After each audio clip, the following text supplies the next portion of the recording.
Hello, my family.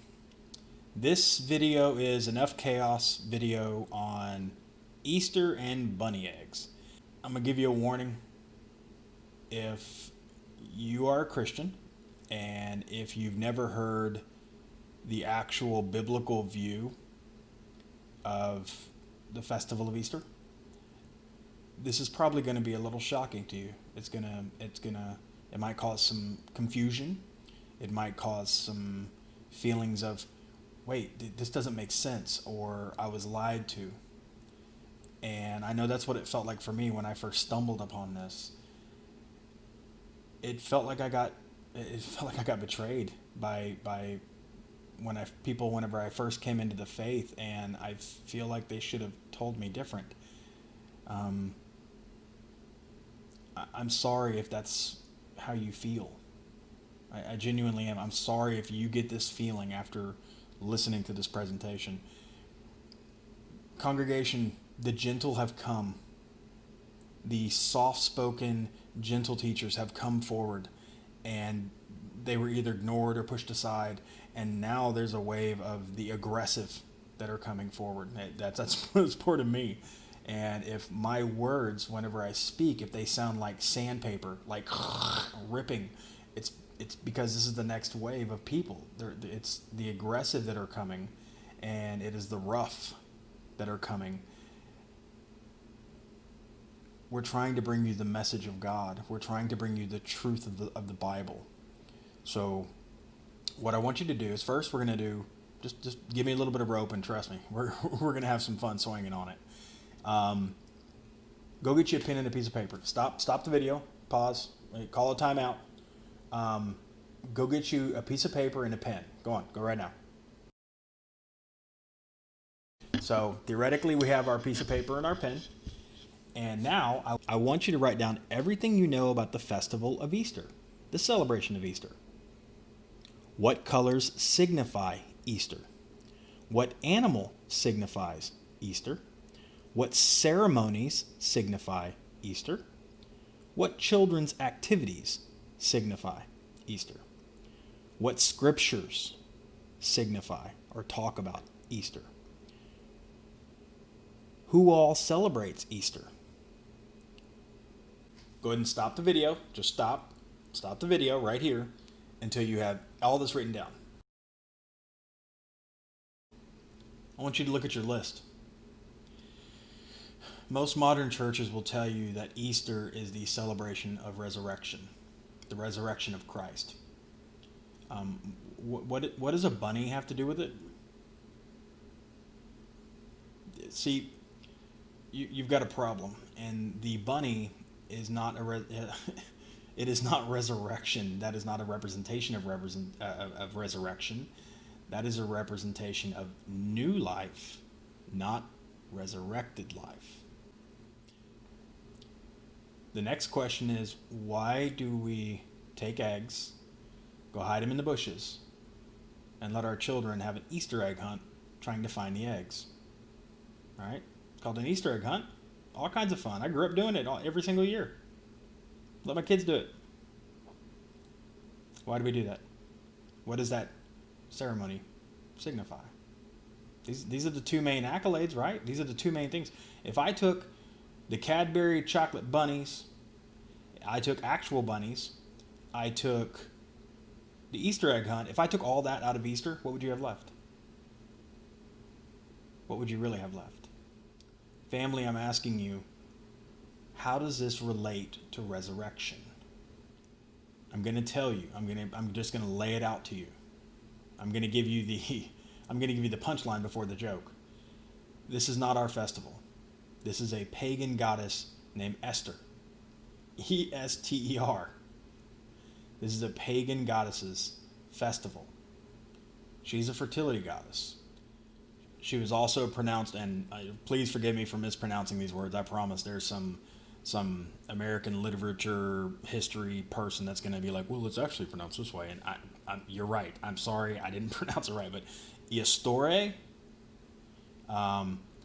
there's several ways to pronounce that name. But in the end, it's a fertility festival that comes around this time. rabbits, eggs, fertility festival, you know, spring, the beginning of when seeds are planted. Are y'all getting this yet? I know I'm going to have to get deeper. I apologize for having to get as crude as I'm going to have to get. But the rabbit, at least in American culture, is known for a certain activity. You see, when you take two rabbits, a male and a female, and you put them together, there's an actual phrase that we call it, right?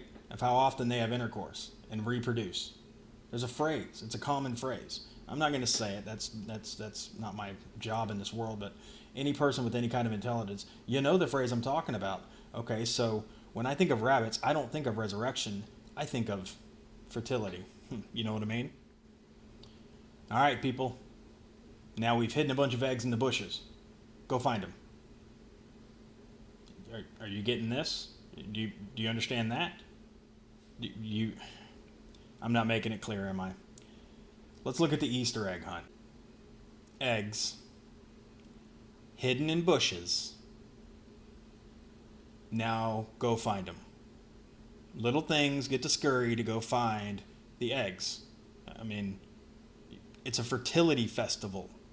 You're literally fulfilling a fertility festival. This is not a Christian festival, and it never can be, and it never will be.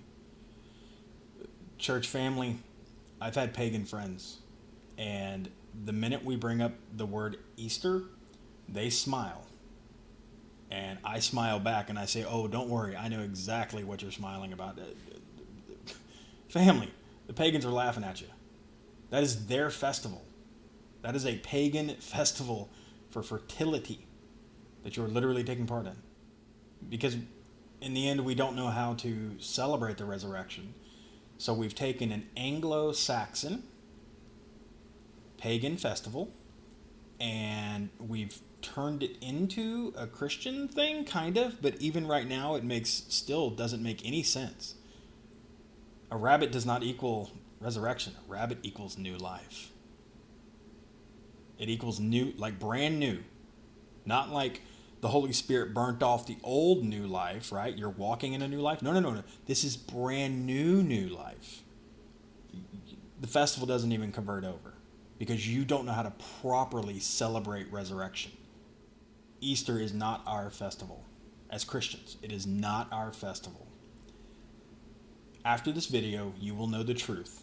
Spiritually, logically, mentally, emotionally, all the alleys, you will know the truth. And if you continue forward celebrating Easter, that's on you, because now you've heard the truth. But wait a minute, the word Easter's in the Bible. Are you sure? Let's take a look at that. Acts 12, 1-4 in the KJV. Now about that time Herod the king stretched forth his hand to vex certain of the church, and he killed James, the brother of John, with the sword. And because he saw it pleased the Jews, he proceeded further to take Peter also. Then were the days of unleavened bread. And when he had apprehended him, he put him in prison and delivered him to 4 quaternions of soldiers to keep him, intending after Easter to bring him forth to the people. Herod the Great was a Roman client king of Judah, meaning, so he was a Roman. He was the king of the Jewish tribes because he was the king of that area. And he was the king that ordered the massacre during the birth of Jesus. All the babies that died, that was Herod the Great. Acts 12, what we just read, is talking about Herod Agrippa, Herod the Great's grandson. Yes, they were both named Herod, which is not crazy even in standard culture today. Both were Roman client kings of Judah. Both were Roman kings of the Jews in their time. Now let's switch and let's look at the Bible versions. The NIV, Passover. ESV, Passover. NASB, Passover. And then we have the King James saying Easter. Isn't that strange? Could my KJV have put the wrong word in there? According to blueletterbible.org, referencing Strong's Concordance G3957, which is the reference, the exact reference in the way that it's used. And look right there, Pashka. And then if we actually click on G3957, it's Pashka. Boys and girls, look right down here. It's the Paschal sacrifice. It's Passover. It's Passover. There's been a group of people who have said that Herod was actually celebrating the goddess Esther's festival, and that's what he was. He was a practicer of this religion, which, trust me, it's been around. So he was a practicer of this religion. He was waiting for his religious thing before he went ahead and lopped the head off of our old boy. That doesn't make a lot of sense, because if you look right here in the text, and because he saw it pleased the Jews, he proceeded further to take Peter also. There have been a lot more people who have agreed, and that's the best term that I can use because not everybody agrees, but there have been a lot more people who have agreed that Herod was at least Jewish compliant, if not actually a Jewish practicer. And the fact that he's trying to please the Jews in our Bible, that tells you something. It's much more likely that he waited till after Passover than he waited till his own festival. I mean, literally, it's 2 verses later that we're talking about Easter/Passover. So we've got Witch Herod out of the way. We've got Easter Passover kind of out of the way, but in the end, guess what? It doesn't really matter to me. It doesn't, whether it's Easter or Passover. Neither one of them matter to me. And in the end, after this video, I hope it doesn't matter to you either which word it is. Walk with me down this rabbit hole. You're literally rabbit hole. Come on. Exodus 12. The Lord said to Moses and Aaron in the land of Egypt, "This month shall be for you, the beginning of months. It shall be the first month of the year for you. Tell all the congregation of Israel that on the 10th day of this month every man shall take a lamb according to their father's house, a lamb for a household. And if the household is too small for a lamb, then he and his nearest neighbor shall take according to the number of persons, according to what each can eat. You shall make your count for the lamb. Your lamb shall be without blemish, a male, a year old. You may take it from sheep or from goats. And you shall keep it until the 14th day of this month, when the whole assembly of the congregation of Israel shall kill their lambs at twilight. Then they shall take some of the blood and put it on 2 doorposts, and the lintel of the houses in which they eat it. They shall eat the flesh that night, roasted on the fire, with unleavened bread and bitter herbs they shall eat it. Do not eat any of it raw or boiled, but roasted, its head with its legs and inner parts, and you shall let none of it remain until the morning. Anything that remains until the morning you shall burn. In this manner you shall eat it. With your belt fastened, your sandals on your feet, and your staff in your hand, you shall eat it in haste. It is the Lord's Passover. For I will pass through the land of Egypt that night, and I will strike all the firstborn in the land of Egypt, both man and beast, and on all the gods of Egypt I will execute judgments. I am the Lord. The blood shall be a sign for you on the houses where you are, and when I see the blood, I will pass over you, and no plague will befall you to destroy you when I strike the land of Egypt. ESV. This is Israel's ceremony for Passover, the Lord's feast. Leviticus 23 verse 4. These are the appointed feasts of the Lord, the holy convocations, which you shall proclaim at the time appointed for them. And the first month on the 14th day of the month at twilight is the Lord's Passover. ESV. It's the time of Jesus' crucifixion.